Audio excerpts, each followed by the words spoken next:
En abril de 2026, 4 personas van a subir a bordo de la cápsula más poderosa que la humanidad ha construido.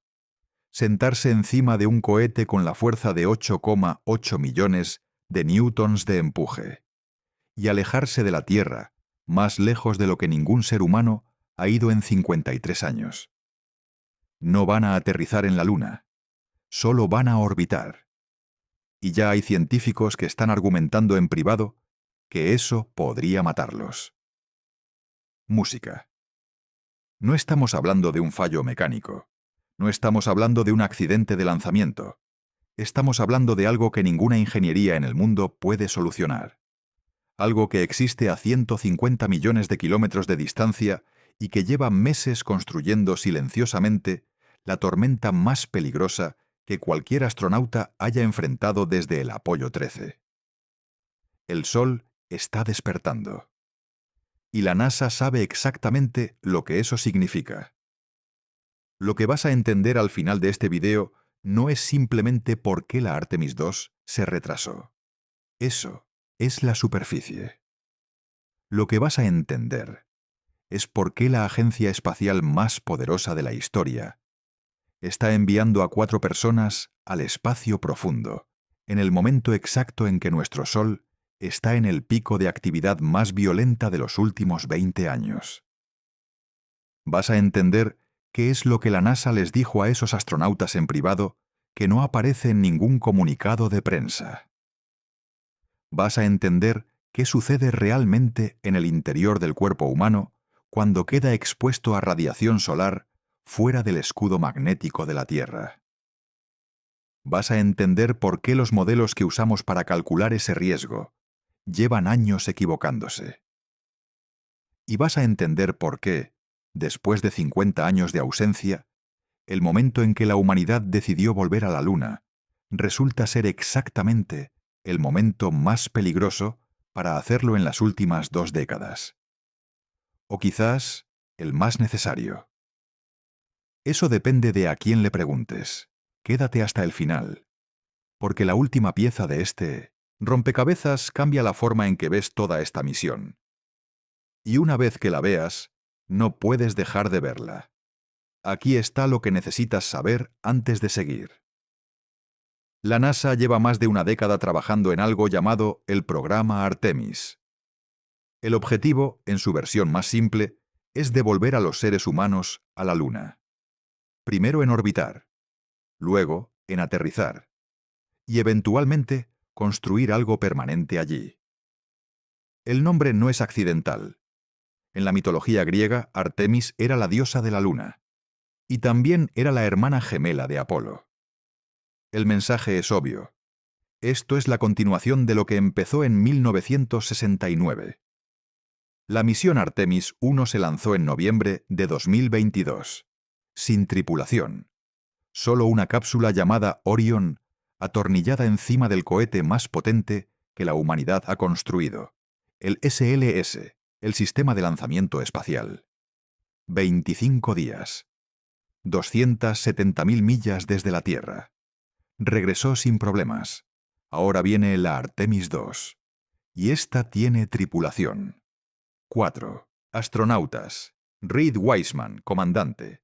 Victor Glover, piloto. Christina Koch, especialista de misión. Y Jeremy Hansen, astronauta canadiense, el primero de su país en volar hacia la Luna. Música. El plan original era lanzar en 2024. Después fue 2025. Después fue febrero de 2026. Ahora es abril de 2026. Y hay ingenieros dentro de la NASA que no están seguros de que esa fecha tampoco se cumpla. La razón oficial del último retraso es una fuga de helio en el sistema de propulsión del cohete SLS. Una fuga pequeña. Técnica. Casi invisible en los titulares. Pero eso es solo la mitad de la historia. La otra mitad es lo que nadie en la NASA ha dicho en público. Y esa mitad es mucho más interesante. Vamos a empezar con la fuga de helio, porque parece el problema más simple. Y resulta que no lo es. Primero, el contexto básico. El cohete SLS usa hidrógeno líquido como combustible y oxígeno líquido como oxidante. Para que esa mezcla no explote antes de tiempo, el sistema necesita purgar las tuberías con helio, un gas inerte que empuja el hidrógeno residual hacia afuera antes de la ignición. Es una parte completamente estándar del proceso de lanzamiento. La han hecho docenas de veces. El problema es que en las pruebas de febrero de 2026 detectaron que el helio se estaba escapando por una junta del sistema de propulsión de la etapa central del cohete. Ahora piensa en esto. Estás hablando de un sistema que opera a temperaturas de menos de 250 grados Celsius. A esas temperaturas, los metales se contraen. Las juntas se comportan de manera diferente a como lo hacen a temperatura ambiente. Y si hay una microgrieta en algún lugar de ese sistema, el helio la encuentra. El helio siempre encuentra la grieta. Aquí está algo que la mayoría de la gente no sabe sobre el helio como gas. El helio es el elemento más pequeño del universo después del hidrógeno. Sus átomos son tan diminutos que pueden filtrarse a través de materiales que bloquean gases más grandes. Es lo que los ingenieros llaman el gas más permeable que existe en la práctica. Cuando tienes un sistema que necesita ser absolutamente hermético y tiene juntas, soldaduras y conexiones que se someten a ciclos térmicos extremos, el helio encuentra los caminos que ningún otro gas encontraría. En la industria aeroespacial, las fugas de helio son un problema tan frecuente y tan específico que existe toda una subdisciplina de ingeniería dedicada exclusivamente a sellarlas. Los técnicos usan detectores especializados, básicamente analizadores de gases de alta sensibilidad que pueden detectar concentraciones de helio tan pequeñas que son invisibles para cualquier otro instrumento. La NASA detectó la fuga durante una prueba de propulsión en el Centro Espacial Kennedy el 25 de febrero de 2026. El comunicado oficial fue tranquilizador. Fuga menor detectada. Equipos trabajando en la solución. 4 líneas. Sin detalles técnicos. Sin Mindebutzintol. Cronograma de reparación. Lo que el comunicado no decía era cuántas veces han tenido que reprogramar esta misión ya. Aquí están los números reales. La Artemis II fue anunciada originalmente para finales de 2023. Cuando el SLS tuvo problemas con el sistema de control de vuelo durante las pruebas de la Artemis I, la NASA empujó la fecha a 2024. Cuando la cápsula Orion mostró problemas con las juntas del escudo térmico durante el análisis post-vuelo de la Artemis I, la empujaron a 2025. Cuando los sistemas de soporte de vida de la cápsula requirieron modificaciones más extensas de lo esperado, la empujaron a febrero de 2026. Y ahora, con la fuga de helio, están en abril de 2026. Eso son 5 fechas de lanzamiento. En 4 años. Pero aquí está la parte que la mayoría de los reportajes no están cubriendo. Cada vez que la NASA retrasa esta misión, el problema con el Sol se vuelve más urgente. Y ese problema no espera. Pero antes de llegar al Sol, necesitas entender completamente qué es el SLS. Porque la historia del sistema de lanzamiento espacial es en sí misma una historia sobre lo que ocurre cuando tratas de redescubrir algo que ya sabías hacer. El SLS es el cohete más potente que la humanidad ha construido jamás. Eso no es marketing, es física.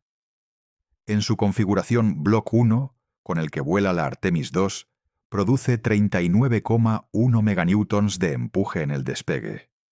El Saturno V, el cohete que llevó a los astronautas del Apolo a la Luna, producía aproximadamente 34,5 meganewtons. El SLS es más potente que el Saturno V. Pero el Saturno V costó el equivalente a unos 50.000 millones de dólares actuales en desarrollo. El SLS ha costado más de 23.000 millones de dólares solo en desarrollo. con un coste por lanzamiento estimado en más de 4.000 millones de dólares. Eso es aproximadamente 10 veces el coste por lanzamiento del Falcon Heavy de SpaceX por tonelada de cargas a órbita. Son cifras que hacen que incluso los defensores más entusiastas del SLS frunzan el ceño. La razón por la que el SLS cuesta tanto no es simplemente ineficiencia institucional, aunque hay algo de eso. Es la consecuencia de algo más profundo. Cuando la NASA comenzó el desarrollo del SLS a principios de los años 2010, no partía de cero, pero tampoco partía de donde estaba en 1969. El programa Shuttle había terminado.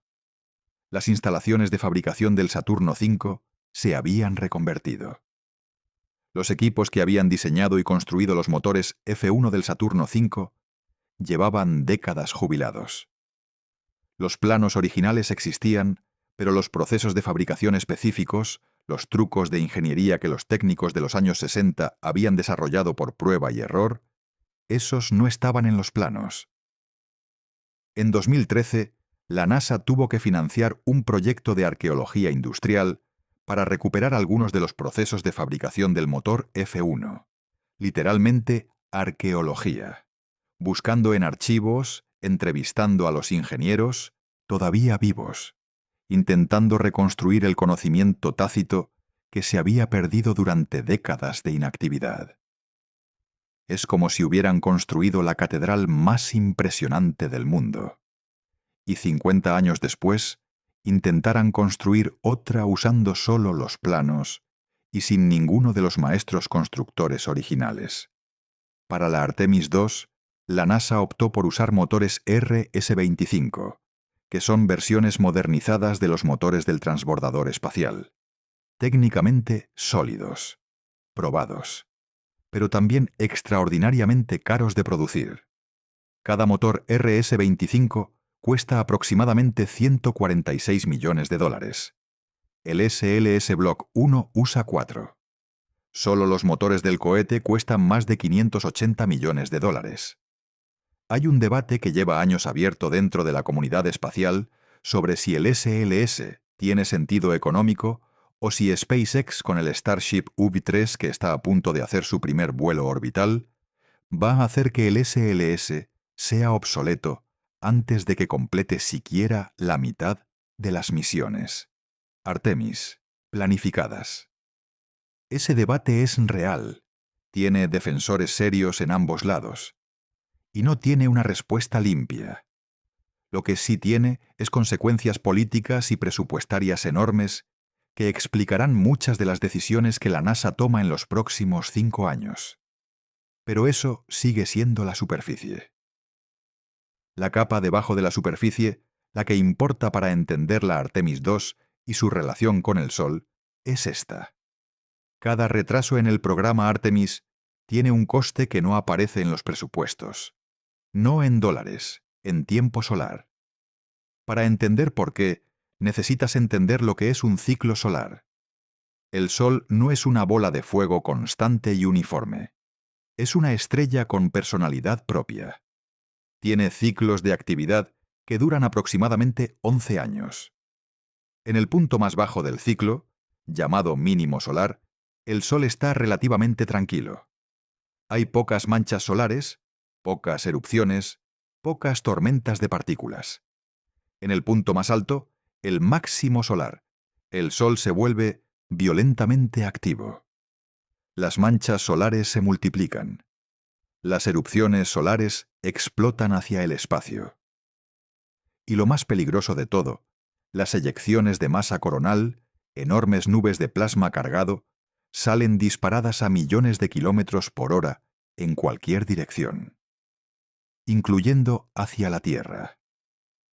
Las manchas solares son regiones de la superficie del Sol donde el campo magnético es tan intenso que inhibe la convección del plasma debajo de ellas, haciendo que esas regiones sean más frías que el entorno y, por tanto, más oscuras. No son pequeñas. Una mancha solar típica tiene el tamaño de la Tierra. Las más grandes tienen el diámetro de Júpiter. Alrededor de las manchas solares, el campo magnético está tremendamente torcido y bajo tensión. Cuando esas líneas de campo magnético se reconfiguran de repente, liberan energía de maneras explosivas. A eso lo llamamos erupciones solares. Las erupciones solares se clasifican en letras A, B, C, M y X. Cada clase es 10 veces más poderosa que la anterior. Las erupciones de clase X son las más intensas. Dentro de la clase X, los números indican la intensidad específica. Una erupción X2 es 2 veces más poderosa que una X1. El récord medido con instrumentos modernos es una erupción X28, en noviembre de 2003. Los instrumentos que la midieron se saturaron. X28 es un límite inferior. La erupción real pudo haber sido más intensa. El ciclo solar 25 comenzó en diciembre de 2019. Los científicos del Centro de Predicción del Clima Espacial, que es la agencia del gobierno de los Estados Unidos que monitorea exactamente esto, predijeron que sería un ciclo moderado. Que el máximo llegaría en algún punto entre 2024 y 2026, y que sería ligeramente más activo que el ciclo anterior, pero nada extraordinario. Esa predicción fue incorrecta. Dramáticamente incorrecta. El ciclo solar 25 resultó ser mucho más activo de lo que nadie esperaba. El Sol alcanzó su máximo antes de lo predicho. Y la frecuencia e intensidad de las erupciones ha superado los modelos en casi todos los parámetros medibles. En mayo de 2024, la Tierra experimentó la mayor tormenta geomagnética en 20 años. Las auroras fueron visibles desde México y España. Los sistemas de comunicación por radio experimentaron interrupciones en múltiples continentes. Los operadores de redes eléctricas en Norteamérica pusieron sus sistemas en modo de alerta preventiva. Y eso fue una tormenta que golpeó la Tierra, protegida por su campo magnético, protegida por 70 kilómetros de atmósfera. Ahora imagina lo mismo sin ninguna de esas protecciones. Eso es exactamente lo que enfrentan los astronautas de la Artemis II. La cápsula Orion viajará a una distancia de la Tierra donde el campo magnético terrestre ya no ofrece ninguna protección significativa. Durante los 10 días que dura la misión, la tripulación estará completamente expuesta al entorno de radiación del espacio profundo. El único escudo es el aluminio y el polietileno de alta densidad del casco de la cápsula. Y eso no detiene todo. Específicamente, no detiene las partículas de alta energía que vienen de erupciones solares. Pero aún no hemos llegado a la parte más preocupante. Volvamos a la fuga de helio por un momento, porque hay algo en este problema técnico que los reportajes están simplificando demasiado. Cuando la NASA anuncia un problema de este tipo, el proceso estándar es el siguiente. Los ingenieros identifican la fuente exacta de la fuga. Determinan si es una junta defectuosa, un sello deteriorado o un problema más profundo en la estructura del tubo, y después diseñan e implementan una solución. El problema con este proceso es el tiempo. Para acceder a las juntas del sistema de propulsión de la etapa central del SLS, los técnicos necesitan desensamblar partes del cohete. Esto se hace en posición vertical, en la plataforma de lanzamiento, o devolviendo el cohete al vehículo de ensamblaje. Cualquiera de las dos opciones consume semanas, y si la solución requiere una pieza de reemplazo que no está inmediatamente disponible en el inventario de la NASA, el cronograma se extiende aún más. Hubo una fuga de helio similar durante los preparativos de la Artemis I en 2022. Les tomó semanas resolverla. Y en ese caso, la misión no tenía tripulación. Lo que esto significa en términos prácticos es lo siguiente. Cada día de retraso en el lanzamiento es un día más de máximo solar. Y el máximo solar no tiene una fecha de finalización precisa. No es como un interruptor que alguien apaga. Es un período de alta actividad que puede durar meses. Puede generar una erupción de clase X, la categoría más alta, en cualquier momento.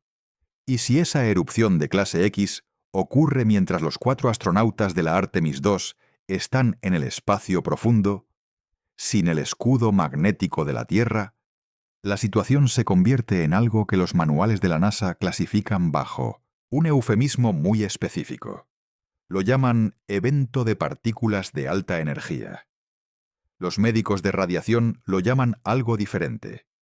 Lo vamos a ver en detalle ahora. Pero primero, necesitas entender exactamente por qué 50 años de ausencia de la Luna lo hacen todo más complicado.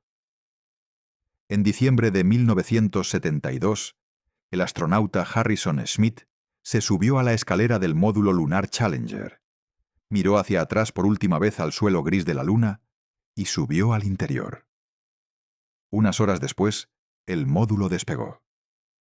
La última vez que un ser humano pisó la superficie lunar fue el 14 de diciembre de 1972.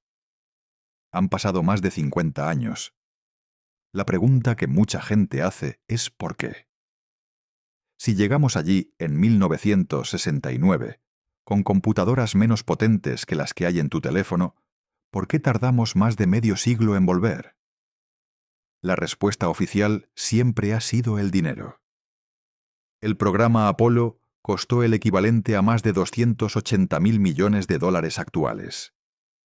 Era insostenible, en tiempos de paz. Pero esa no es la respuesta completa. La respuesta completa empieza en 1971, cuando el Congreso de los Estados Unidos le preguntó a la NASA una pregunta muy específica. ¿Qué vamos a hacer allí? Aterrizar era una proeza técnica y un triunfo geopolítico. Habíamos ganado la carrera espacial contra la Unión Soviética.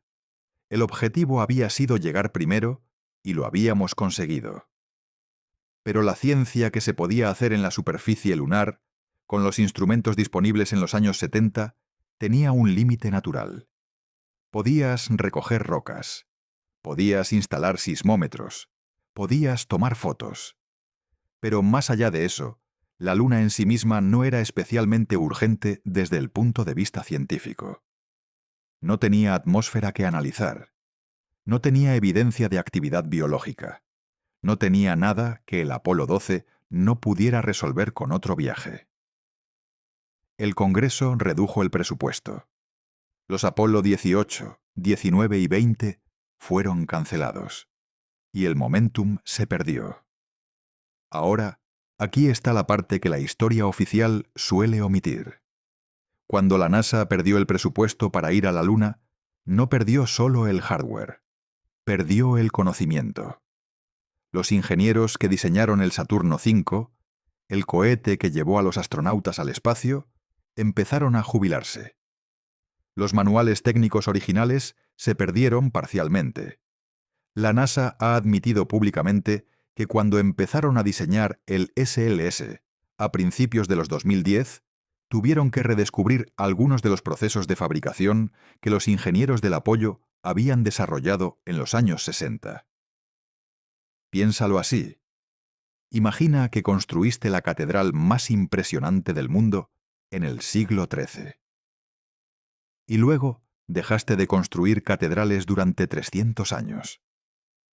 Cuando volvieras a intentarlo, tendrías los planos, pero los artesanos que sabían exactamente cómo cortar esa piedra, cómo mezclar ese mortero, cómo instalar esas vidrieras, ya no estarían. Tendrías que volver a aprenderlo todo. Eso es, en esencia, lo que le pasó a la NASA. Pero aquí está algo que la narrativa oficial del perdimos el conocimiento no cuenta completo. Los soviéticos nunca llegaron a la Luna, pero lo intentaron.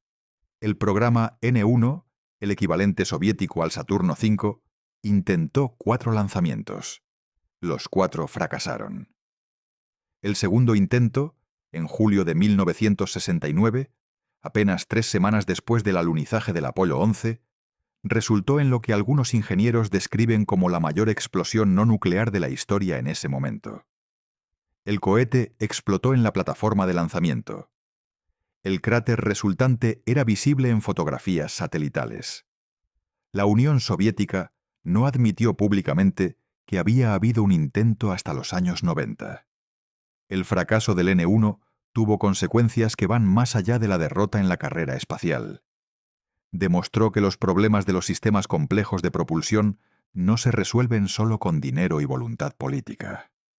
Requieren tiempo.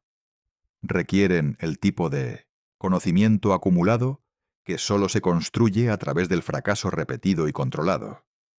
Los americanos tuvieron ese tiempo gracias al programa Mercury, al programa Gemini y a los primeros intentos fallidos del propio Apolo. Los soviéticos, bajo una presión política diferente y con una cultura de ingeniería diferente, intentaron comprimir ese proceso. La plataforma de lanzamiento que quedó no era recuperable. Volviendo a la pregunta original, ¿por qué paramos? Hay una respuesta que nadie da en las conferencias académicas, pero que es completamente real. La Luna, una vez que llegaste a ella, dejó de tener el mismo poder como símbolo. Piénsalo desde la perspectiva del año 1972. Has llegado a la Luna, 5 veces, con éxito. El mundo entero lo vio. La carrera espacial está ganada. ¿Qué haces ahora? La respuesta que el Congreso dio fue buscar un propósito diferente. Y el transbordador espacial fue esa respuesta. Un sistema reutilizable que haría el acceso al espacio barato y rutinario. En lugar de ir a la Luna, ibas a la órbita terrestre baja una y otra vez. El problema es que barato y rutinario resultó no ser ninguna de las dos cosas. El transbordador costaba aproximadamente $1.500 millones por vuelo, en dólares actuales. Y no era rutinario en ningún sentido que implicara baja consecuencia de fallo. El Challenger en 1986 y el Columbia en 2003 lo demostraron de la peor manera posible. Así que la NASA pasó 30 años yendo a ningún lugar nuevo, perfeccionando el acceso a la órbita terrestre baja, construyendo la Estación Espacial Internacional, que es una obra de ingeniería extraordinaria, pero que no es la Luna, y desde luego no es Marte. Y mientras tanto, la tecnología cambió de maneras que los planificadores de los años 70 no anticipaban. El GPS se convirtió en infraestructura global. Los satélites de comunicaciones se multiplicaron. Las imágenes de la Tierra desde el espacio se volvieron herramientas comerciales. El espacio dejó de ser un dominio exclusivo de los estados nacionales y se convirtió en un entorno con valor económico directo. Eso trajo nuevos actores. SpaceX, Blue Origin, Rocket Lab, docenas de startups de satélites. Y con esos nuevos actores llegó una dinámica de competencia que la NASA de los años 80 y 90 no tenía que gestionar. Música. El resultado es que la NASA de 2026 existe en un ecosistema completamente diferente al de la NASA de 1969, o incluso al de la NASA de 1990. Opera en un mundo donde SpaceX ha demostrado que los cohetes reutilizables son posibles y económicamente viables, donde China tiene un programa espacial con financiación de Estado y sin las presiones democráticas que ralentizan los programas americanos, y donde el presupuesto de la NASA, aunque históricamente alto en números absolutos, representa una fracción mucho menor del PIB norteamericano que en los años del Apolo. El Apolo 11 se hizo cuando la NASA recibía el 4,5% del presupuesto federal. Hoy recibe aproximadamente el 0,5%. Eso no es solo menos dinero. Es un indicador de cómo ha cambiado la prioridad cultural que una sociedad asigna al espacio. Y eso importa para entender por qué la Artemis II está sucediendo ahora, en estas condiciones, con estos riesgos. porque la ventana para que los Estados Unidos mantengan el liderazgo en la exploración lunar no es infinita. Y la NASA lo sabe. Pero la pérdida de conocimiento técnico no fue lo único que se perdió en esos 50 años. También se perdió algo más difícil de cuantificar, pero igual de importante: la cultura de la tolerancia al riesgo.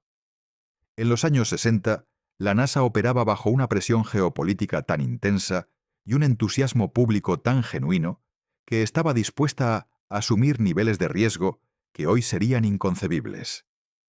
El programa Mercury, el programa Gemini, el programa Apolo, todos avanzaron con una velocidad y una disposición a probar en vuelo antes de estar completamente seguros que hoy haría a los abogados de la agencia ponerse blancos.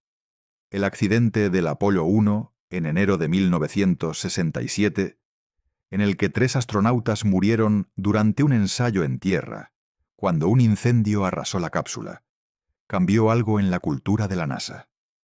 La hizo más cautelosa, más burocrática en el buen sentido, con más capas de revisión antes de cada decisión.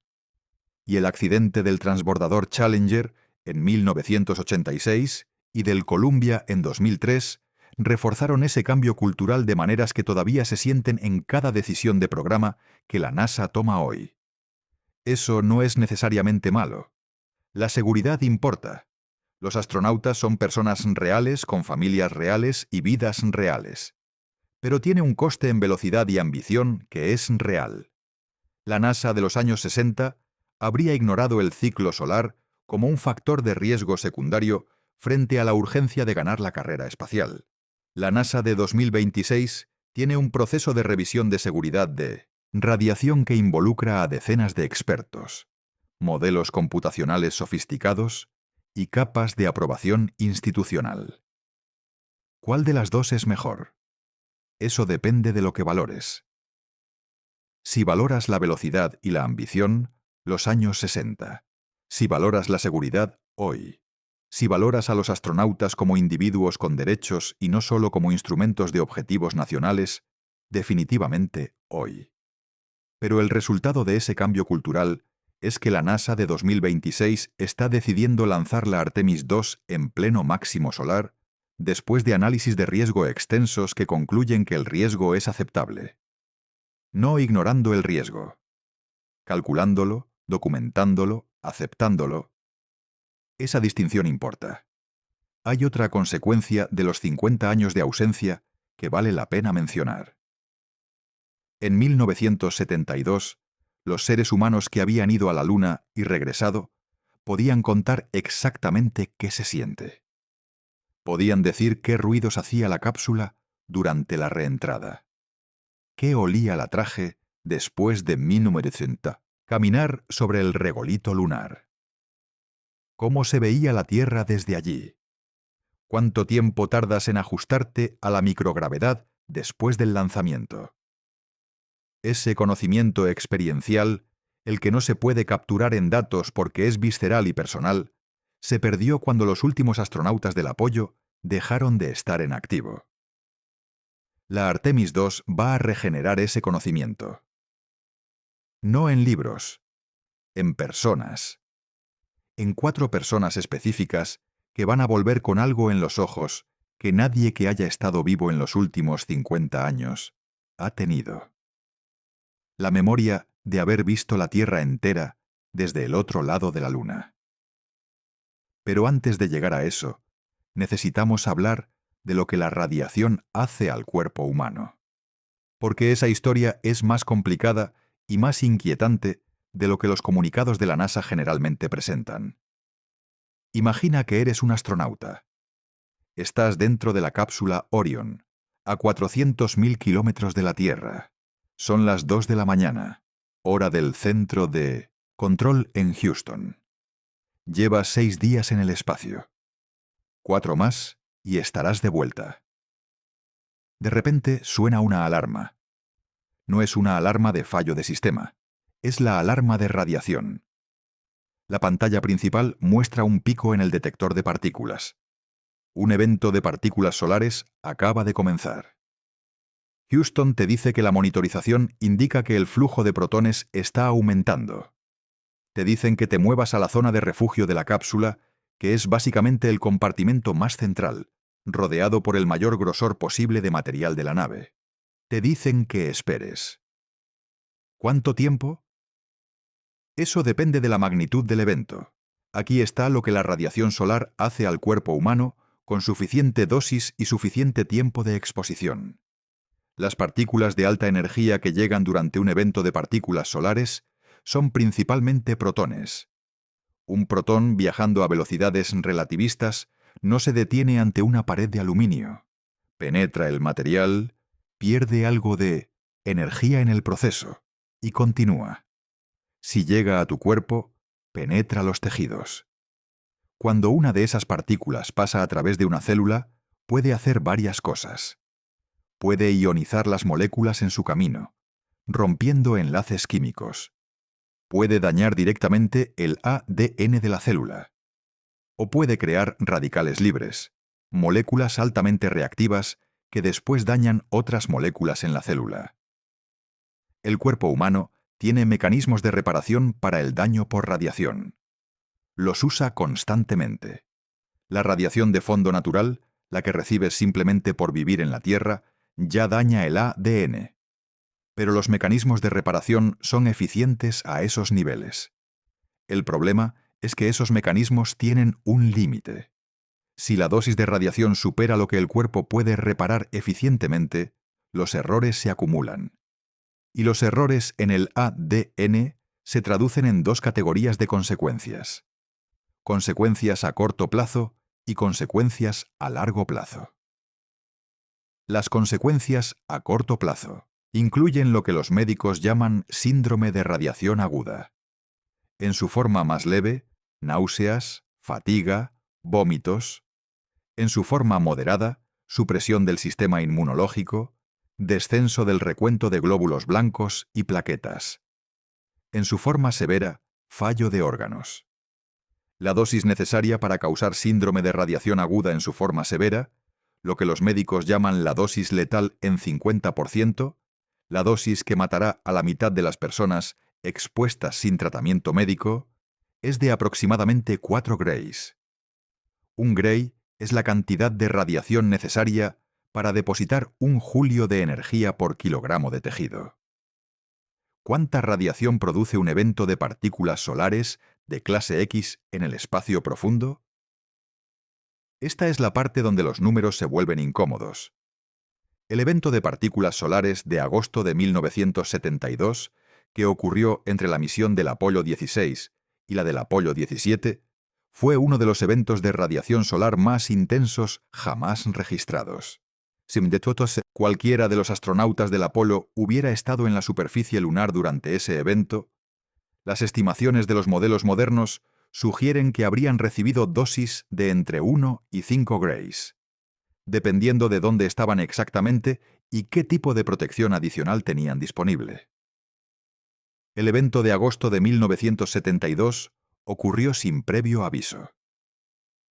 Y los modelos que los científicos usan hoy, modelos que son mucho más sofisticados que los que existían en 1972, sugieren que el ciclo solar 25 tiene el potencial de producir un evento de magnitud comparable. No lo garantizan, pero tampoco pueden descartarlo. Las consecuencias a largo plazo de la exposición a radiación son diferentes y de alguna manera más inquietantes, porque se desarrollan años después del vuelo. El daño acumulado al ADN por la radiación aumenta el riesgo de cáncer.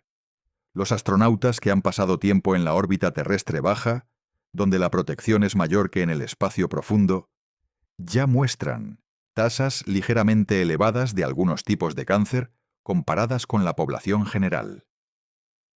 En el espacio profundo, sin el escudo magnético, esa exposición se multiplica.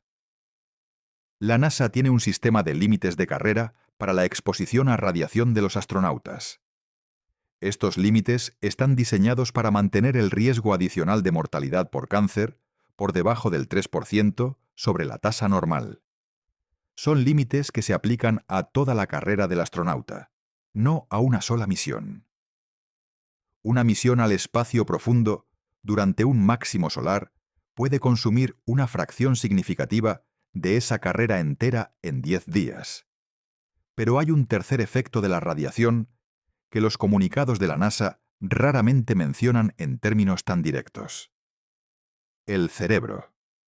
El sistema nervioso central es uno de los tejidos más sensibles a la radiación de alta energía, porque las neuronas son células que en su mayoría no se dividen. La mayor parte de las células del cuerpo se renuevan constantemente. Si una célula de la piel resulta dañada, su descendencia la reemplaza. Las neuronas no tienen ese lujo. El daño que sufren es predominantemente permanente. Estudios con astronautas de la Estación Espacial Internacional han mostrado cambios estructurales en el cerebro después de vuelos de larga duración, incluyendo redistribución del líquido cefalorraquídeo y cambios en la conectividad de la sustancia blanca. Pero la mayoría de esos estudios se hicieron en la órbita terrestre baja, con protección magnética parcial. El espacio profundo es diferente. Experimentos con ratones expuestos a niveles de radiación equivalentes a los que recibiría un astronauta en una misión a Marte han mostrado efectos neurológicos específicos. Deterioro de la memoria a largo plazo, problemas con la planificación y el razonamiento. Los ratones sometidos a esa radiación tenían dificultades para completar laberintos que habían aprendido antes del experimento. Mostraban lo que los investigadores describieron como comportamiento ansiogénico elevado, o dicho de otro modo, más ansiedad, menos capacidad de actuar bajo incertidumbre. Los experimentos con ratones no son directamente equivalentes a los humanos. Los modelos biológicos tienen sus límites, pero son lo más cercano que tenemos a datos experimentales directos sobre los efectos neurológicos de la radiación de espacio profundo. Y los resultados no son tranquilizadores. Ahora aquí está la pregunta que nadie en los comunicados oficiales responde directamente. ¿Saben los 4 astronautas de la Artemis II exactamente a qué se exponen? La respuesta, al menos en términos formales, es sí. Los astronautas de la NASA firman formularios de consentimiento informado. Reciben briefings médicos completos. Se les explican los riesgos en detalle. Son adultos que comprenden completamente lo que están haciendo. Pero hay otra pregunta, más difícil. ¿Cambiaría algo si la probabilidad de un evento de partículas solares de clase X durante su misión fuera del 20% en lugar del 2%? ¿Y qué pasa si esa probabilidad es más alta de lo que los modelos actuales predicen? Porque los modelos actuales llevan equivocándose consistentemente sobre este ciclo solar desde el principio. Y ahí es donde llegamos al corazón del problema. En 2019, un panel de expertos del Centro de Predicción del Clima Espacial de la NOAA publicó su predicción oficial para el ciclo solar 25. El consenso era claro. El ciclo 25 sería un ciclo inferior al promedio. El número máximo de manchas solares se esperaba que alcanzara alrededor de 115. Para comparar, el ciclo 19 de los años 50 alcanzó un máximo de aproximadamente 300 manchas solares. El ciclo 24, el que precedió al actual, alcanzó un máximo de 116. Era, en términos solares, uno de los ciclos más tranquilos de los últimos 100 años.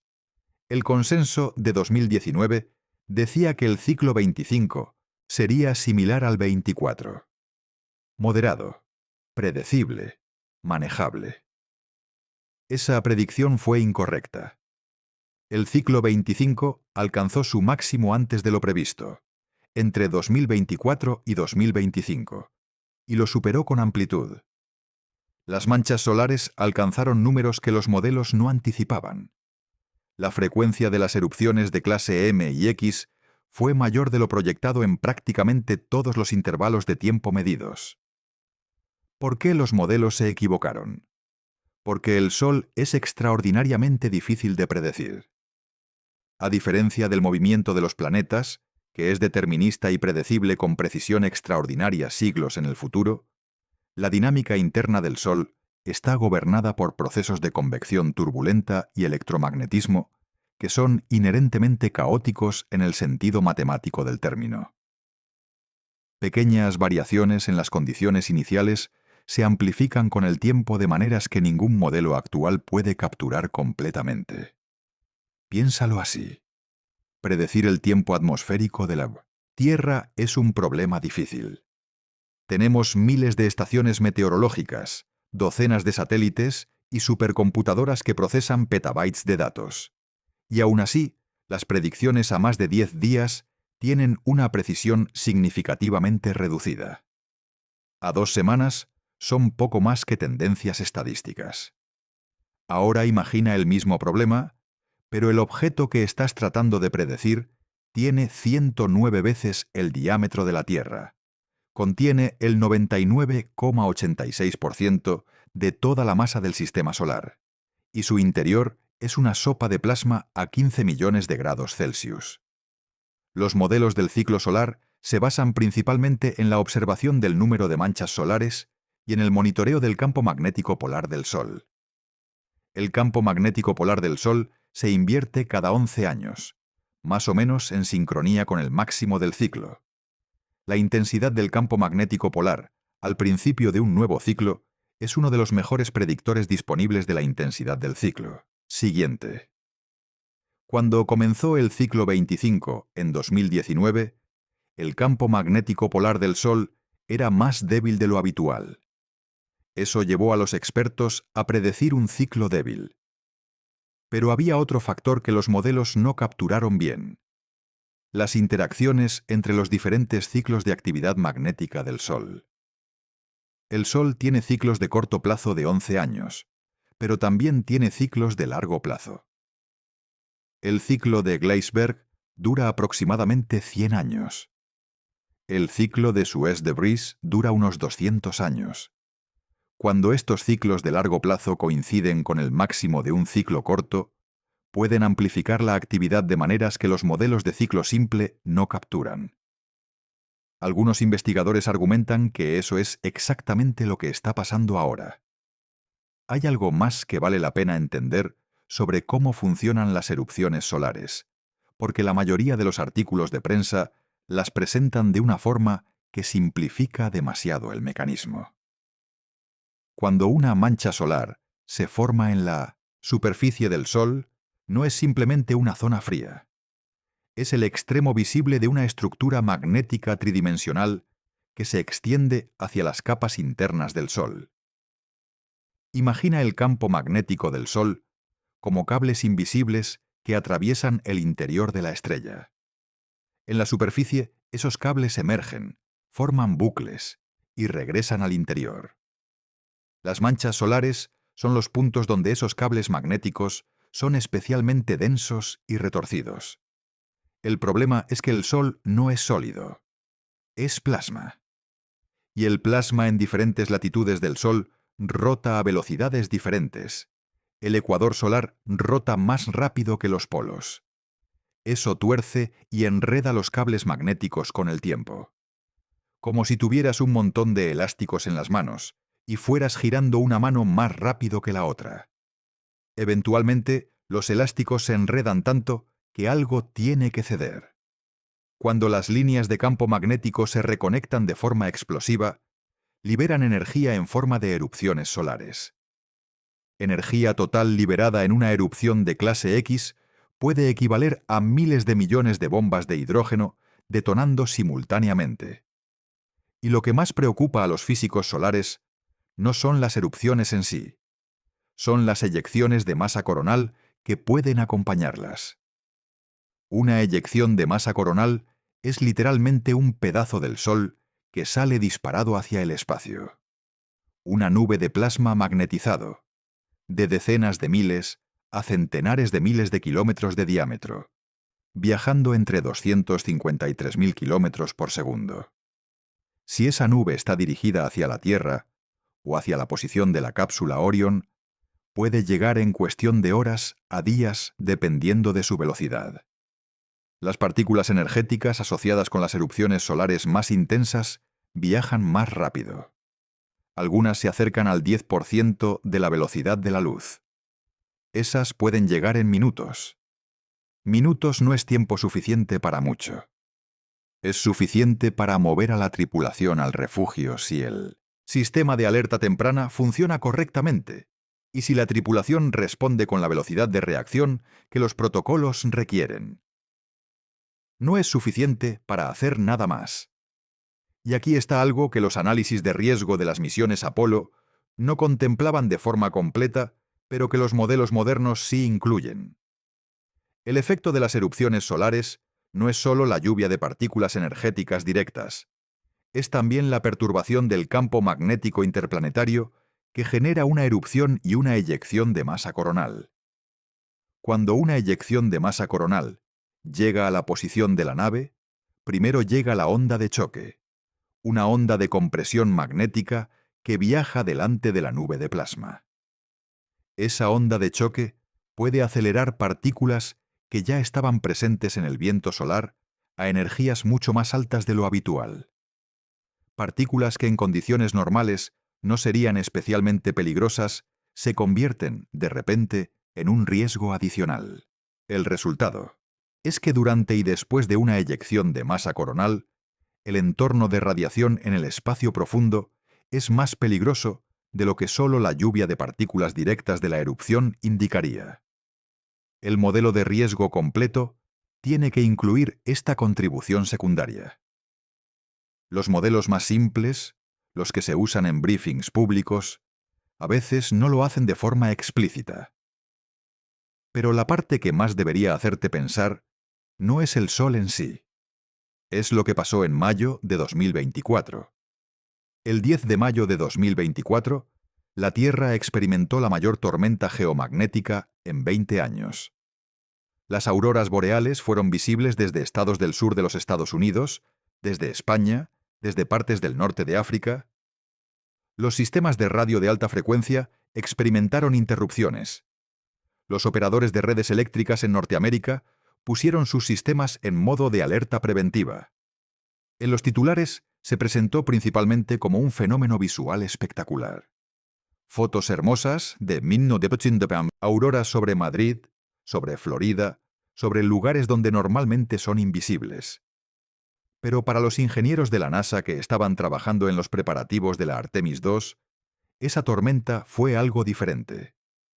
Fue una demostración de escala.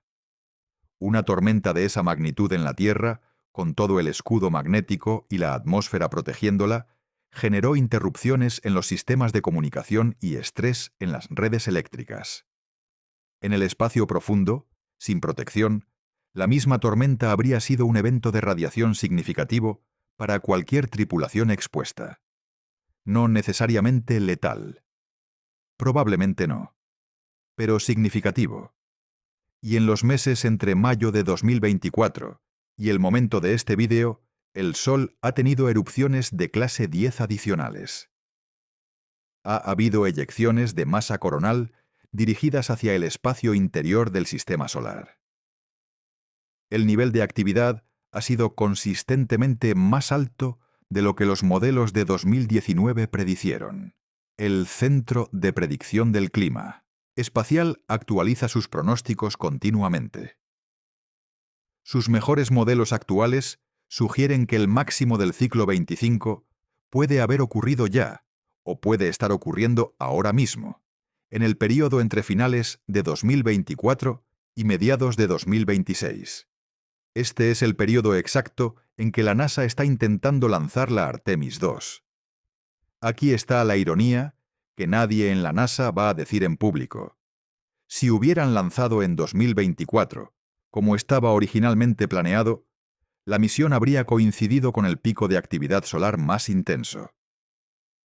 Si hubieran lanzado en febrero de 2026, como estaba planeado antes de la fuga de helio, habrían coincidido con lo que muchos modelos identifican como el plató del máximo. Si lanzan en abril de 2026, estarán en exactamente el mismo tipo de ventana. no importa cuántas veces retrasen la misión. Mientras el Sol esté en su máximo, el riesgo permanece. Entonces surge la pregunta obvia: ¿por qué no esperan hasta que el Sol se calme? La respuesta técnica es que el mínimo solar del ciclo 26 no llegaría hasta aproximadamente 2031.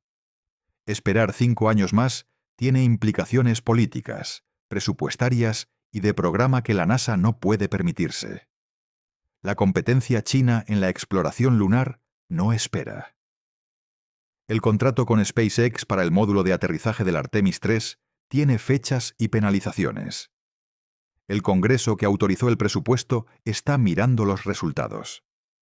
La respuesta más honesta es que el espacio nunca es seguro. Siempre hay riesgo. La pregunta no es si hay riesgo, sino si el nivel de riesgo es aceptable, dado el valor de la misión. Y la NASA, como institución, ha tomado una decisión sobre esa ecuación. Pero hay una tercera capa en este problema que los análisis de riesgo oficial no articulan completamente. La competencia.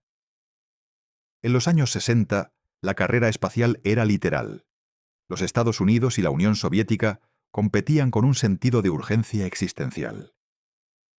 Ganar la carrera espacial era un objetivo geopolítico de primer orden. Esa urgencia se fue con el fin de la Guerra Fría. Lo que hay ahora es diferente. No es la misma urgencia existencial de la Guerra Fría, pero tampoco es la misma ausencia de competencia que caracterizó los años 90, los 2000 y gran parte de los 2010. China tiene un programa espacial que no espera. El programa de exploración lunar de China, llamado Chang'e, ha completado misiones cada vez más ambiciosas durante la última década. Chang'e 4, en 2019, fue la primera misión en aterrizar en la cara oculta de la Luna. Chang'e 5, en 2020, fue la primera misión de retorno de muestras lunares desde la era soviética. Chang'e 6, en 2024, fue la primera misión en traer muestras de la cara oculta de la Luna a la Tierra. Y China tiene planes para misiones tripuladas al Polo Sur lunar en torno a 2030. El Polo Sur lunar, específicamente, porque el Polo Sur de la Luna es donde los datos de múltiples sondas, incluyendo la sonda india Chandrayaan-1 y la sonda china Chang'e 5, sugieren que hay depósitos de hielo de agua en cráteres permanentemente sombreados donde la temperatura nunca supera los 100 Kelvin negativos. Eso es agua. Agua que puede descomponerse en hidrógeno y oxígeno. Combustible de cohete. Soporte de vida. La diferencia entre una base lunar que depende completamente del suministro desde la Tierra y una que puede generar parte de sus propios recursos in situ. Los Estados Unidos también quieren ese Polo Sur. El Artemis 3, la misión que seguirá a la Artemis 2, está planificado para aterrizar en el Polo Sur. Necesita el Artemis 2 para funcionar. Cada retraso en la Artemis 2 empuja el Artemis 3. Cada retraso en el Artemis 3 da más tiempo a China para llegar a esa agua primero. Y en la geopolítica espacial del siglo XXI, llegar primero al Polo Sur de la Luna no es un capricho científico. Es control estratégico de un recurso que determinará qué nación puede sostener una presencia lunar permanente. Esa es la razón por la que la NASA está dispuesta a lanzar en pleno máximo solar en lugar de esperar. No porque el riesgo de radiación no sea real, sino porque el coste de no lanzar es también real, solo que de un tipo diferente. Y los 4 astronautas que van a bordo entienden eso también como cualquier estratega en Washington. Reid Wiseman tiene 51 años. Es un oficial naval retirado, piloto de combate, con más de 200 horas de tiempo de vuelo en misiones de combate sobre Irak. Pasó casi 6 meses en la Estación Espacial Internacional en 2014, donde fue comandante de la ISS. Cuando la NASA lo designó como comandante de la Artemis II, no fue una sorpresa para nadie dentro de la agencia. Weissman es exactamente el tipo de astronauta que la NASA quiere en el asiento del comandante cuando las cosas se complican. Sereno, técnicamente competente, con la experiencia de saber qué se siente cuando los sistemas fallan a 400 kilómetros de altitud. Y Houston tarda 30 segundos en responderte. Victor Glover tiene 48 años. También es piloto naval. En 2020 y 2021 fue uno de los 4 astronautas a bordo del primer vuelo operacional de la cápsula Crew Dragon de SpaceX hacia la Estación Espacial Internacional. En esa misión pasó 167 días en el espacio. Es el primer astronauta negro de la NASA que viajará más allá de la órbita terrestre baja. La primera frase de la declaración que hizo cuando fue designado fue sobre sus hijos. Christina Koch tiene 45 años. Tiene el récord del vuelo espacial más largo para una mujer. 328 días a bordo de la IS durante 2019 y 2020. Tiene un máster en física y un grado en ingeniería eléctrica. Fue seleccionada por la NASA en 2013. Cuando la NASA anunció la tripulación de la Artemis II, hubo una frase en el comunicado oficial que pasó relativamente desapercibida, pero que capturaba algo importante. La NASA describió a Koch como alguien con capacidad demostrada para mantener el rendimiento bajo estrés prolongado. 328 días es mucho tiempo para estar lejos de la Tierra. Jeremy Hansen tiene 51 años. Es canadiense, oficial de la Fuerza Aérea Real Canadiense, seleccionado por la Agencia Espacial Canadiense en 2009. No ha volado al espacio todavía. La Artemis II será su primer vuelo. Eso no es un accidente. La inclusión de Hansen tiene implicaciones políticas y de programa muy específicas.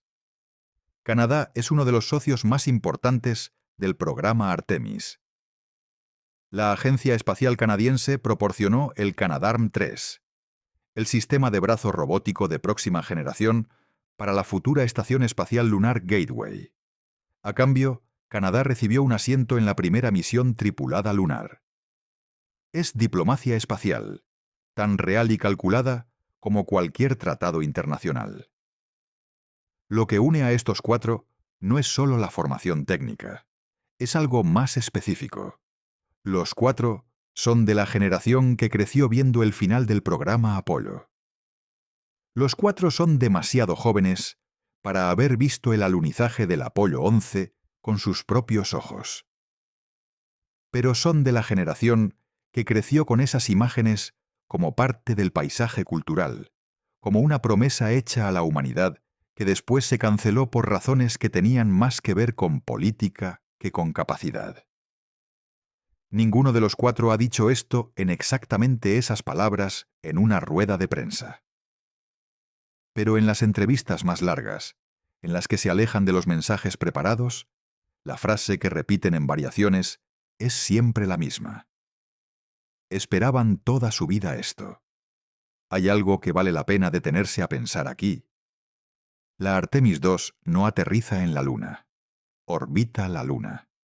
Los 4 astronautas se acercarán más a la superficie lunar de lo que ningún ser humano ha estado desde el Apollo 17 en 1972.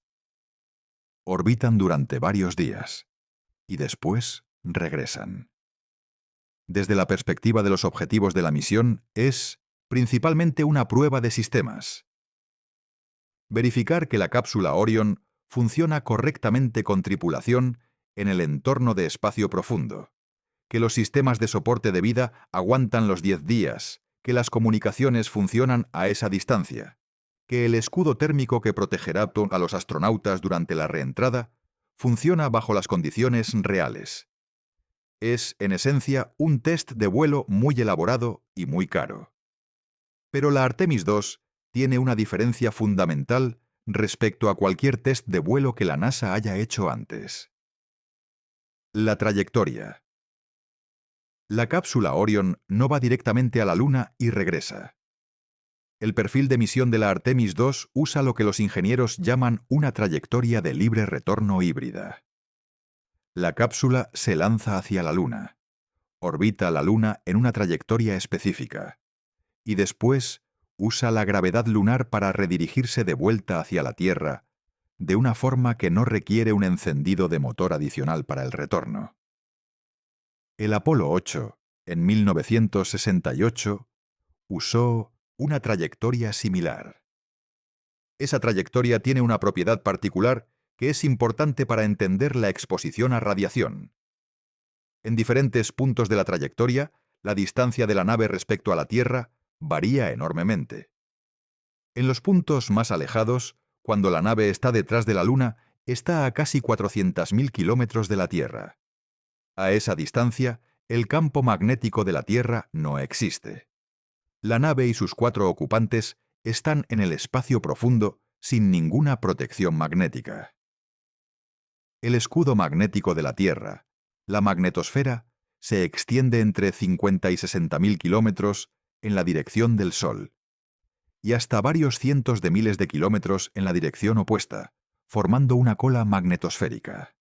La Luna, en su órbita de 384.400 kilómetros, pasa brevemente por esa cola, pero la mayor parte del tiempo está fuera, completamente fuera. Los 4 astronautas de la Artemis II pasarán varios días en esa región exterior, fuera de cualquier protección magnética. Y la cápsula Orion, aunque tiene aislamiento de radiación mejor que la mayoría de naves anteriores, no es invulnerable. El material que más se usa para el blindaje de radiación en la Orion es polietileno de alta densidad. El polietileno es especialmente eficaz para bloquear protones energéticos, porque contiene una alta densidad de átomos de hidrógeno. Y el hidrógeno es el mejor absorbedor de protones en términos de masa por unidad de protección. Es la razón por la que el agua, que también contiene mucho hidrógeno, es un material de blindaje excelente. La cápsula Orion también usa los suministros de agua y alimentos de la misión como blindaje adicional en la zona de refugio. Los bidones de agua se colocan estratégicamente alrededor del compartimento de la tripulación, como capa adicional de protección. Es ingeniería brillante en su simplicidad. El mismo agua que los astronautas van a beber sirve también para protegerlos de la Memindovine, radiación. Pero incluso el mejor blindaje tiene un límite físico. Los rayos cósmicos galácticos, que son iones pesados acelerados a energías extremas por explosiones de supernovas, son tan energéticos que prácticamente nada los detiene completamente. Una placa de plomo de 1 metro de grosor no los bloquea. De hecho, los materiales densos como el plomo crean un efecto secundario. Cuando una partícula de alta energía golpea el material, produce una lluvia de partículas secundarias que pueden ser en conjunto más dañinas que la partícula original. El blindaje efectivo para la radiación del espacio profundo es, paradójicamente, material ligero con alta densidad de átomos de hidrógeno. No material pesado. Eso es lo que los 4 astronautas van a llevar entre ellos y el universo exterior. Una capa de aluminio estructural, una capa de polietileno y los bidones de agua del almacenamiento de la misión. Y aún así, ellos saben esto perfectamente. Lo han estudiado. Lo han discutido con los médicos de la NASA durante años de preparación. Han leído los modelos de riesgo. Han hecho las preguntas difíciles. Y su respuesta sigue siendo la misma. Vamos, hay un fenómeno que los astrónomos y psicólogos que trabajan con astronautas llaman el Overview Effect, el efecto de perspectiva general. El término fue acuñado por el autor Frank White en 1987, basándose en entrevistas con astronautas que habían visto la Tierra desde el espacio. La descripción es sorprendentemente consistente entre personas de diferentes culturas, diferentes educaciones, diferentes personalidades. Desde el espacio, sin el contexto de fronteras nacionales, sin la división entre océano y tierra que separa los mapas, sin la escala que hace que los problemas cotidianos parezcan grandes, los astronautas describen una sensación de unidad y de perspectiva que cambia fundamentalmente cómo perciben su lugar en el universo. Edgar Mitchell, que caminó en la Luna durante el Apolo 14, lo describió como una explosión de conciencia. No en términos místicos, sino en términos de una comprensión súbita y abrumadora de la interconectividad de todo. Los astronautas de la ISS describen versiones de lo mismo. La Tierra desde 400 kilómetros es pequeña, pero todavía cercana, todavía familiar. ¿Qué pasa cuando la ves desde 400.000 kilómetros? Esa es la pregunta que la Artemis II va a responder para 4 seres humanos. Los primeros en más de 50 años. La misión también va a responder preguntas más técnicas, pero igualmente importantes. ¿Cuánto retraso de comunicaciones experimenta la tripulación en el espacio profundo y cómo afecta eso a su capacidad de tomar decisiones bajo presión? En la ISS, el retraso entre hablar y recibir respuesta de Houston es prácticamente nulo. A la distancia de la Luna, el retraso de señal es de aproximadamente 1,3 segundos en cada dirección. Casi 3 segundos para un intercambio completo. No es mucho en condiciones normales. Pero en una emergencia, cuando cada segundo importa, esos 3 segundos cambian completamente la dinámica de la gestión de crisis. ¿Cómo duerme la tripulación en una cápsula en el espacio profundo? En la ISS hay módulos específicos diseñados para el descanso. La cápsula Orion es más pequeña. El sueño de calidad es crucial para el rendimiento cognitivo, y el rendimiento cognitivo es crucial para la seguridad. ¿Cómo se comporta el cuerpo humano bajo radiación de espacio profundo durante un período de 10 días, con los instrumentos de monitoreo más sofisticados jamás llevados a una misión tripulada? Esas preguntas no tienen respuestas completas todavía. Y la Artemis II va a empezar a responderlas. Pero hay una pregunta más grande detrás de todas esas. Una que los 4 astronautas probablemente se hicieron antes de firmar el formulario de consentimiento. ¿Vale la pena el riesgo? La respuesta que cada uno de ellos dio, implícitamente al aceptar el asiento, fue sí. ¿Pero por qué? No como abstracción filosófica. De forma concreta. Reed Wiseman ha dicho en entrevistas que su motivación tiene que ver con lo que viene después. La Artemis II es un test de vuelo, sí. Pero es el test de vuelo que hace posible la Artemis III, que aterriza en la Luna. Y la Artemis III hace posible la presencia humana permanente en la Luna. Y eso hace posible Marte. Wiseman no va a ir a Marte. Probablemente. Tiene 51 años. Incluso si el cronograma de SpaceX para misiones tripuladas a Marte en la década de los 30 se cumple, Wiseman tendría casi 60 años para entonces. Pero sus hijos no. La generación que va a ir a Marte por primera vez va a poder hacerlo porque personas como Wiseman fueron a la Luna primero. Porque la tecnología se probó, los protocolos se establecieron, el conocimiento se acumuló. Esa continuidad generacional es lo que Wiseman está comprando con los 10 días de exposición a radiación de espacio profundo. Es un precio que él ha decidido que vale la pena pagar. Pero aún no hemos llegado a la parte que cambia todo. En 2023, un grupo de investigadores de la Universidad de Colorado publicó un artículo en la revista científica Space Weather que pasó relativamente desapercibido fuera de la comunidad especializada. El título técnico era Revisiting the August 1972 Solar Particle Event: Implications for Deep Space Mission Risk Assessment. Una revisión del evento solar de agosto de 1972 y sus implicaciones para la evaluación de riesgo en misiones de espacio profundo. El artículo hacía una pregunta que parece obvia, pero cuya respuesta es incómoda. ¿Qué tan bien modelamos los eventos solares históricos más intensos? La respuesta que encontraron fue perturbadora. Música. El evento de agosto de 1972 fue capturado por los instrumentos de la época. Pero los instrumentos de 1972 no eran los instrumentos que tenemos ahora.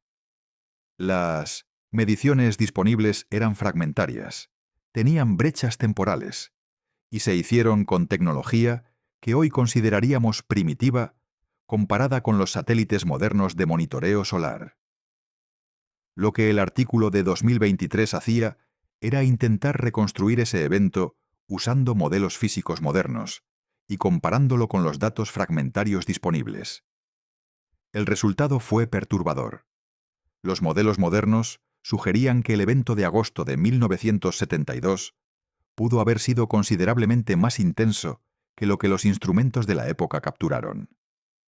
Las estimaciones de la dosis de radiación que habrían recibido los astronautas del Apolo si hubieran estado en la Luna durante ese evento, usando los modelos modernos, eran más altas que las estimaciones previas. En algunos escenarios del modelo, significativamente más altas. Música. Ahora bien, el artículo de 2023 es un ejercicio de modelado con sus propias incertidumbres. Los autores son cuidadosos en presentar rangos de estimación, no valores puntuales. Y los propios autores son los primeros en señalar las limitaciones de retroproyectar modelos modernos sobre datos históricos incompletos. Pero el punto del artículo no era decir que el evento de 1972 fue definitivamente más intenso. El punto era más sutil y más importante. El punto era que nuestra capacidad de medir y modelar eventos solares históricos tiene límites que afectan directamente a la forma en que calibramos los modelos de riesgo que usamos para las misiones actuales. Dicho de otra manera, si no sabemos exactamente qué tan intenso fue el peor evento solar registrado en la era espacial, ¿cómo de precisos son nuestros modelos sobre la probabilidad de que ocurra algo similar durante la Artemis II? Aquí está la forma en que los científicos de riesgo trabajan con este tipo de incertidumbre. Cuando tienes un sistema con parámetros conocidos, como la dinámica orbital o la resistencia de materiales, puedes calcular los riesgos con mucha precisión. La probabilidad de que un componente falle bajo una carga específica es un número que puedes calcular con ingeniería estándar. Cuando tienes un sistema con parámetros parcialmente desconocidos, como la actividad solar futura, durante un periodo de máximo activo, tienes que trabajar con distribuciones de probabilidad que tienen lo que los estadísticos llaman colas gruesas. Eso significa que los eventos de baja probabilidad pero alta consecuencia, el evento solar extremo que solo ocurre cada 50 o 100 años, tienen más probabilidad de ocurrir de lo que una distribución estadística normal sugeriría. Los ingenieros de la NASA usan modelos sofisticados para estimar la probabilidad de un evento de partículas solares durante la ventana de lanzamiento de la Artemis II. Esos modelos incluyen datos de décadas de observación solar. Son los mejores modelos disponibles. Pero los mejores modelos disponibles no es lo mismo que modelos precisos. Y hay algo más. Hay un concepto que los físicos solares llaman eventos de Carrington. El 1 y 2 de septiembre de 1859, un astrónomo amateur británico llamado Richard Carrington observó una erupción solar de una intensidad que no había visto en años de observación. Al día siguiente, los sistemas telegráficos de todo el mundo empezaron a fallar de maneras extrañas. Los operadores de telégrafo en Boston y Maine recibieron descargas eléctricas de su equipamiento. En algunos lugares, el sistema telegráfico funcionó durante horas sin estar conectado a la batería, alimentado únicamente por las corrientes inducidas por la tormenta geomagnética. Las auroras fueron visibles desde el Caribe, desde Cuba, desde Colombia. En algunas regiones del mundo, la gente que no había oído nunca describir una aurora boreal pudo leer periódicos a medianoche con la luz que producía. El evento de Carrington fue, por los mejores análisis modernos que podemos hacer, con las observaciones disponibles de Doandinsmom 1859, entre 5 y 10 veces más intenso que la tormenta de mayo de 2024. Si un evento de magnitud Carrington ocurriera hoy, los efectos sobre la infraestructura tecnológica de la Tierra serían catastróficos. Redes eléctricas en colapso, satélites dañados, sistemas de comunicación interrumpidos globalmente durante semanas o meses. Para una tripulación en el espacio profundo, sin el escudo magnético de la Tierra, las implicaciones son diferentes y más directas. La física no ha cambiado desde 1859. El Sol sigue siendo capaz de producir el tipo de evento que Richard Carrington observó con su telescopio de aficionado en un jardín de Surrey. ¿Con qué frecuencia ocurren eventos de magnitud Carrington? Los análisis de los anillos de árboles y los núcleos de hielo, que preservan registros del nivel de radiación en la atmósfera durante miles de años, sugieren que eventos de esa magnitud ocurren aproximadamente una vez cada siglo o dos. El último fue en 1859. Han pasado 167 años. ¿Está la Artemis II en riesgo de un evento de magnitud Carrington? La probabilidad en cualquier misión de 10 días es muy pequeña, minúscula en términos de porcentaje. Pero aquí está la parte que cambia la perspectiva. Desde que el Sputnik 1 fue lanzado en 1957, la humanidad ha tenido seres humanos en el espacio de forma casi continua. Primero en misiones cortas y después de forma permanente en la ISS desde el año 2000. En todo ese tiempo, ningún astronauta ha experimentado un evento de partículas solares de magnitud extrema mientras estaba en el espacio profundo. Eso no significa que la probabilidad sea cero. Significa que hemos tenido suerte. Y cuanto más tiempo pase, cuanto más activo sea el Sol, cuanto más ambicioso sea el programa de exploración espacial, más vuelos al espacio profundo habrá. Y con ellos, más oportunidades para que esa baja probabilidad por misión se convierta en certeza estadística en algún momento. La Artemis II no es la misión que va a decidir si eso ocurre, pero es la primera de una generación de misiones que van al espacio profundo de forma regular. Y la forma en que manejemos el riesgo de radiación en la Artemis II establecerá los protocolos, los estándares y las expectativas para todo lo que viene después. Eso incluye la Artemis III, que planea aterrizar en el polo sur lunar en 2028. Y la Artemis IV después de esa. Y las misiones a Marte que SpaceX, la NASA y otras agencias están planificando para los años 30. Y ahí es donde la historia se vuelve más grande de lo que nadie en los comunicados oficiales está articulando completamente. Porque la Artemis II no es solo sobre 4 personas en una cápsula. Es sobre si la humanidad puede construir un futuro en el espacio sin antes resolver el problema más fundamental de la exploración humana más allá de la Tierra. El problema que no hemos resuelto en 60 años de vuelo espacial. La protección del cuerpo humano de la radiación del espacio profundo. Y la respuesta a ese problema, si es que existe, no viene de los ingenieros que construyen cohetes. Viene de los biólogos, los médicos y los farmacólogos que llevan años trabajando en silencio en laboratorios que nunca aparecen en los comunicados de la NASA. Lo que han encontrado hasta ahora es prometedor. Y también es insuficiente. Y esa combinación de prometedor e insuficiente define perfectamente el estado de la exploración humana del espacio en este momento. La NASA no está ignorando el problema de la radiación solar. Sería injusto sugerirlo.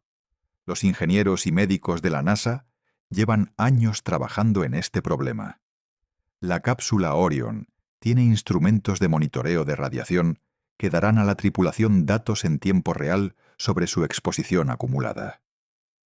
hay una zona de refugio en la cápsula, el compartimento central más blindado, donde los astronautas pueden ir si se detecta un evento de partículas solares. El protocolo de refugio funciona así. Cuando los detectores solares detectan el inicio de un evento, la tripulación recibe una orden de Houston de ir a la zona de refugio. Se añaden capas adicionales de protección usando almacenamiento de agua y alimentos, que son excelentes bloqueadores de partículas cargadas, alrededor del compartimento. Y los astronautas esperan hasta que el evento pase. Eso reduce la dosis, no la elimina. Hay también un sistema de alerta temprana más amplio. La NASA trabaja en coordinación con la NOAA y con la red de satélites de monitoreo solar, incluyendo el Solar Dynamics Observatory y el satélite SOHO, para mantener vigilancia continua de la actividad solar durante la misión. Cualquier signo de erupción importante en el Sol se transmite inmediatamente a la tripulación de la Artemis II. El tiempo de viaje de las partículas desde el Sol hasta la posición de la cápsula Orion varía dependiendo de la energía de las partículas y la distancia. Las partículas de alta energía pueden llegar en minutos, las de baja energía en horas. El sistema de alerta está diseñado para maximizar el tiempo disponible antes de que lleguen las partículas más peligrosas. Pero hay límites físicos que ningún sistema de alerta puede superar. La pregunta más importante sobre la Artemis II no es si los astronautas van a sobrevivir a la misión. Casi con certeza van a sobrevivir. La pregunta más importante es, ¿qué aprendemos de ella? Y la respuesta a esa pregunta tiene consecuencias que van mucho más allá de 4 personas en una cápsula orbitando la Luna en 2026. Empecemos con lo más concreto. Cuando la cápsula Orion regrese a la Tierra, después de los 10 días de misión, los 4 astronautas serán sometidos inmediatamente a un protocolo médico post-vuelo, que es más exhaustivo que el de cualquier misión a la ISS anterior. Análisis de sangre completos, evaluaciones neurológicas, resonancias magnéticas, tests de rendimiento cognitivo, muestras de tejido para análisis de daño al ADN. Todo documentado con la precisión de un experimento clínico de fase 3. Eso no es estándar para todas las misiones, es estándar para esta, porque la NASA, la ESA, la Agencia Espacial Canadiense y la comunidad científica internacional entienden que los datos que van a generar esos 4 cuerpos son irreemplazables. No hay simulación, no hay experimento con animales, no hay modelo computacional que pueda replicar exactamente lo que le pasa al organismo humano en el entorno de radiación de espacio profundo durante 10 días de exposición real. Los dosímetros personales que llevan los astronautas van a generar datos con una granularidad de tiempo que nunca antes se ha tenido para una misión de espacio profundo. ¿Cuánto recibieron exactamente en cada hora del vuelo? ¿En qué parte de la trayectoria? ¿En qué posición dentro de la cápsula? Esos datos van a ser estudiados durante décadas. Y van a determinar cosas, prácticas y concretas. ¿Es el modelo de riesgo de la NASA suficientemente conservador para las misiones al polo sur lunar que vienen en la Artemis 3 y 4? ¿O necesita ser ajustado hacia arriba o hacia abajo basándose en la exposición real? ¿Cuánta dosis de carrera consume la Artemis 2 de la carrera total de cada astronauta? ¿Pueden los 4 volar en misiones futuras al espacio profundo? ¿O la Artemis 2 pone a alguno de ellos en el límite de su carrera? ¿Qué biomarcadores, si los hay, muestran cambios detectables después de 10 días de espacio profundo que no mostraron después de sus vuelos anteriores a la ISS? ¿Hay señales tempranas de daño neurológico, cambios en la microbiota intestinal, alteraciones en el sistema inmunológico que los investigadores puedan correlacionar con la exposición a radiación? Estas preguntas no son abstractas. Son las preguntas de las que depende si las misiones a Marte son médicamente viables. Y aquí está la pieza que hace que todo esto sea más urgente de lo que parece. Los planes actuales de la NASA para misiones a Marte, en colaboración con SpaceX, contemplan tripulaciones que estarían en tránsito hacia Marte durante entre 6 y 9 meses. En la superficie marciana durante 18 meses o más, esperando la ventana de retorno, y después otros 6 a 9 meses de vuelta a la Tierra. 3 años. Con una exposición a radiación que podría consumir el límite de carrera completo de un astronauta en una sola misión. Para que eso sea posible, o tienes blindaje de radiación mucho mejor del que existe actualmente, o tienes protección farmacológica que no existe actualmente, o cambias los límites de riesgo aceptable, o mandas a personas que ya no tienen perspectivas de vuelo futuro, y por tanto no te importa consumir su límite de carrera. Ninguna de esas opciones es ideal, pero alguna de ellas tiene que funcionar antes de 2035. Y los datos de la Artemis II van a empezar a señalar cuál. Pero hay algo más que la Artemis II va a generar que los 4 astronautas van a llevar consigo durante el resto de sus vidas de una manera que no está en ningún informe técnico. Lo que es ver la Tierra pequeña. No la Luna grande. La Tierra pequeña. Cuando estás a 400.000 kilómetros de distancia, la Tierra tiene aproximadamente el tamaño que la Luna tiene desde la Tierra. Un disco de luz azul y blanco en el negro absoluto del espacio. Si extiendes el brazo, puedes cubrirla con el pulgar. Todo lo que existe en ese disco de 2 centímetros aparentes es todo lo que la humanidad ha producido en 4.000 millones de años de evolución y 10.000 años de civilización. Cada libro que se ha escrito. Cada guerra que se ha peleado. Cada persona que tú amas. Todo en un disco que cabe bajo tu pulgar extendido. Los astronautas del Apolo describieron esa experiencia de formas que sonaban casi idénticas entre personas que no se habían hablado después de sus vuelos. Lo que lo van. 4 astronautas de la Artemis II van a traer de vuelta, además de datos de radiación y respuestas de sistemas, es una experiencia que solo 64 seres humanos en la historia de la especie han tenido. Para una especie de 8.000 millones de personas, 64 individuos han visto eso. Los 4 de la Artemis II van a ser los números 65, 66, 67 y 68. Eso parece un número pequeño. Lo es. Y es exactamente por eso que importa. Porque los 4 astronautas van a llevar dosímetros personales durante toda la misión. Esos dosímetros van a registrar su exposición exacta a la radiación en tiempo real y a lo largo del viaje. Los instrumentos de la cápsula Orion van a registrar el entorno de radiación con una precisión sin precedentes para una misión tripulada en espacio profundo. Y esos datos, combinados con los análisis de sangre, los biomarcadores de estrés oxidativo y el monitoreo del daño al ADN que la NASA realizará durante meses y años después del vuelo, van a refinar los modelos de riesgo de toda la industria espacial. El programa Artemis no es, en su esencia, sobre la Luna. La Luna es el primer paso. El objetivo a largo plazo es Marte. Y el viaje a Marte tiene una duración de entre 6 y 9 meses, en cada dirección. El nivel de exposición a radiación en un viaje de 6 meses a Marte es dramáticamente mayor que el de 10 días orbitando la Luna.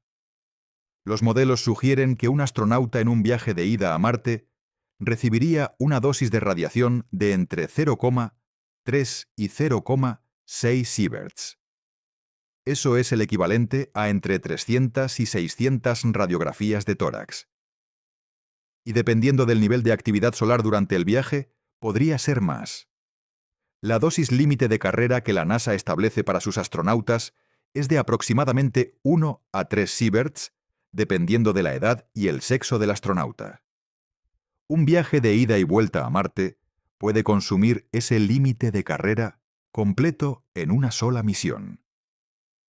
Para que las misiones a Marte sean posibles, sin exceder los límites de riesgo aceptables, la NASA necesita una de tres cosas: mejores blindajes de radiación, mejores protecciones farmacológicas o una revisión de los límites de riesgo aceptables.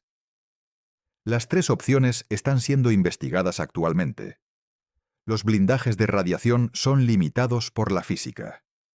Añadir más masa a una nave espacial tiene costes en combustible que se acumulan exponencialmente con la distancia. No puedes simplemente envolver la nave en suficiente plomo para bloquear todo. El peso haría la misión imposible con la propulsión disponible. Las protecciones farmacológicas, medicamentos o suplementos que protejan las células de los efectos de la radiación antes o después de la exposición son un campo de investigación activo. Hay varios compuestos en diferentes etapas de desarrollo clínico. Ninguno ha demostrado ser suficientemente eficaz en entornos de espacio profundo para cambiar fundamentalmente la ecuación de riesgo todavía. Pero el campo avanza. La revisión de los límites de riesgo es la opción más controvertida.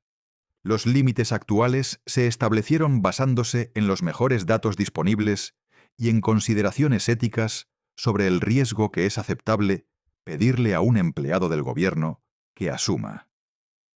Cambiar esos límites no es simplemente una decisión técnica. Es una decisión ética con implicaciones legales. Y aquí está la parte que nadie está diciendo directamente, pero que está implícita en cada conversación técnica sobre el programa Artemis. La Artemis II es, entre otras cosas, un experimento de radiación con seres humanos voluntarios. Los 4 astronautas que van a bordo van a proporcionar datos sobre la exposición humana real al entorno de radiación de espacio profundo que los modelos actuales no pueden producir. Es el precio de aprender.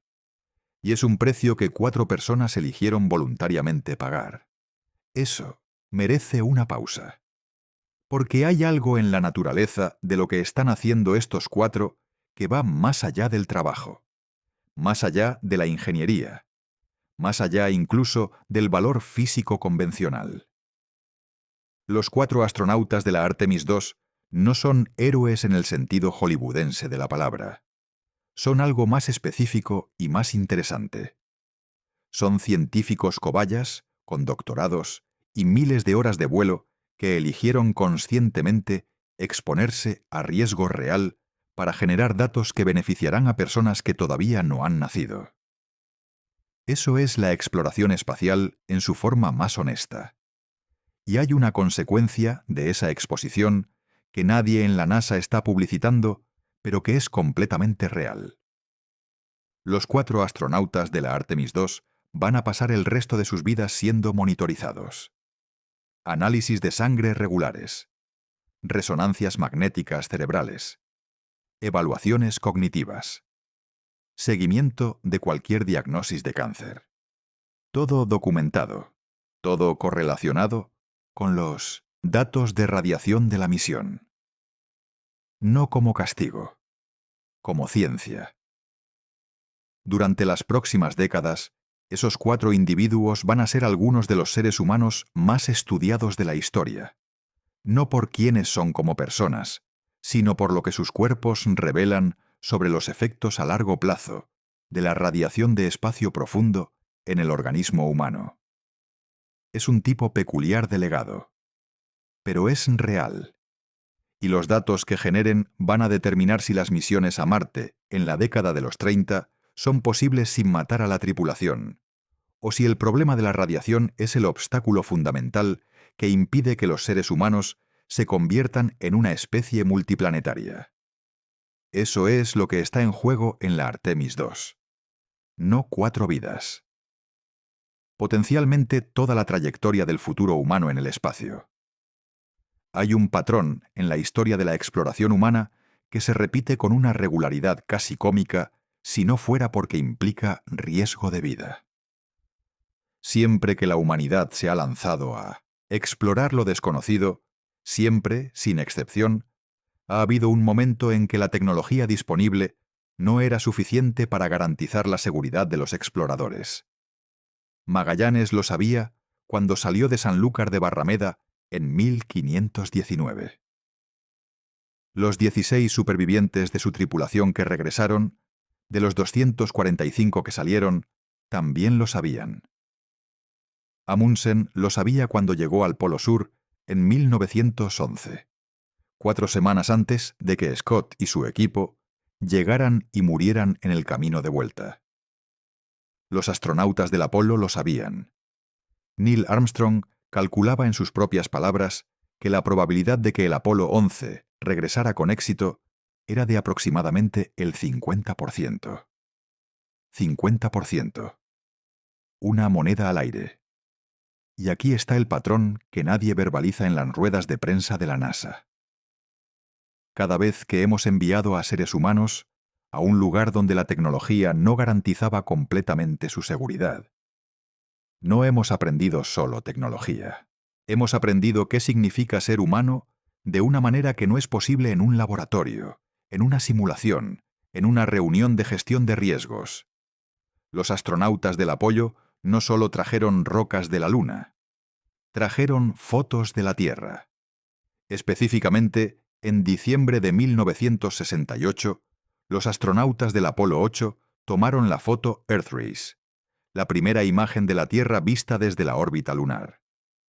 Esa fotografía, que muestra la Tierra pequeña, azul y frágil, suspendida en el negro absoluto del espacio, sobre el horizonte gris y árido de la Luna, es considerada por muchos historiadores de los movimientos ambientales como uno de los catalizadores de la legislación medioambiental de los años 70. No porque alguien planificara ese efecto, sino porque ver la Tierra desde fuera cambió la forma en que millones de personas pensaban sobre ella. La Artemis II no va a aterrizar en la Luna, pero va a producir fotografías de la Tierra desde una distancia que no se ha logrado en más de 50 años, con cámaras que son millones de veces más avanzadas que las de los astronautas del Apolo, con la capacidad de transmitir en tiempo real al mundo entero lo que 4 seres humanos ven desde el otro lado de la Luna. ¿Qué va a ocurrir cuando esas imágenes lleguen? Nadie lo sabe exactamente, pero hay una probabilidad razonable de que el efecto sea similar al Earthrise, amplificado por 5 décadas de distancia del momento en que fue tomada y por la escala de las plataformas de distribución actuales. El riesgo de radiación es real. La fuga de helio es real. Los retrasos son reales. La política presupuestaria es real. La competencia con China es real. Los modelos que se equivocan son reales. Pero debajo de todo eso hay algo más simple y más difícil de articular en un informe técnico. 4 personas eligieron ir. Eligieron ir sabiendo el riesgo de radiación, sabiendo que el Sol está en su máximo, sabiendo que los modelos que se usan para evaluar su seguridad tienen incertidumbres que ninguna ingeniería puede eliminar completamente, sabiendo que sus cuerpos van a ser monitorizados durante décadas después del vuelo, sabiendo que podrían ser los seres humanos sobre cuya biología se construirá o se demolerá la posibilidad del viaje a Marte. Lo sabían. Y firmaron de todas formas. Eso no es ingenuidad. Es una decisión tomada por 4 adultos extremadamente inteligentes y extremadamente informados que decidieron que el valor de la misión supera el coste personal. Y lo que eso dice sobre lo que somos como especie es algo que ningún análisis de riesgo puede capturar. La historia del Artemis II no es la historia de una fuga de helio y un sol peligroso. Eso es la superficie. La historia real es la de una especie que lleva 50 años sin ir más lejos de su propio patio trasero cósmico, y que finalmente, con toda la precariedad que implica, con todos los riesgos que conlleva, con todas las incertidumbres que no puede resolver antes del lanzamiento, está eligiendo dar el siguiente paso. Los modelos solares se equivocaron en 2019. Puede que se equivoquen de nuevo. Puede que el Sol esté mucho más tranquilo en abril de 2026 de lo que nadie espera. Puede que la misión se complete sin un solo evento de partículas solares significativo. O no. Lo que Weissman, Glover, Koch y Hansen saben, lo que los astronautas del Apollo sabían, lo que Magallanes sabía al salir del puerto, es que la única forma de encontrar las respuestas es ir. La ciencia del riesgo puede decirte la probabilidad. No puede decirte si el viaje vale la pena. Esa es una pregunta diferente. Y cada generación tiene que responderla por sí misma. Música. En algún momento de abril de 2026, un cohete de 98 metros de altura, el más poderoso que la humanidad ha construido, va a encender 8 millones de newtons de empuje desde la plataforma 39B del Centro Espacial Kennedy. Y 4 personas van a ver la Tierra hacerse pequeña. Por primera vez en 53 años. La imagen que van a mandar de vuelta, la Tierra entera en un solo marco, desde la distancia de la Luna, va a aparecer en las pantallas del mundo entero. La van a ver personas que nunca han pensado en la exploración espacial. La van a ver niñas y niños en todos los países. La van a ver en teléfonos, en pantallas, en lugares que no existían cuando Harrison Schmitt cerró la escotilla del módulo lunar por última vez en 1972. Y algunos de esos niños van a decidir, en ese momento, lo que van a hacer con su vida. Eso parece el final de la historia. No lo es. Es el principio de la siguiente. Y la siguiente incluye lo que la NASA encontró en el polo sur de la Luna, que explica exactamente por qué China y los Estados Unidos están compitiendo con tal urgencia por ser los primeros en llegar allí. Lo que hay en esos cráteres permanentemente oscuros no es solo agua. Es la materia prima de un imperio. Ese vídeo ya está hecho. Está en la pantalla ahora mismo. Dale clic. Porque lo que la NASA ha estado encontrando en la Luna en los últimos 3 años cambia completamente la forma en que ves todo esto. Nos vemos en el siguiente. Si la misión Artemis no te mata de expectativa antes.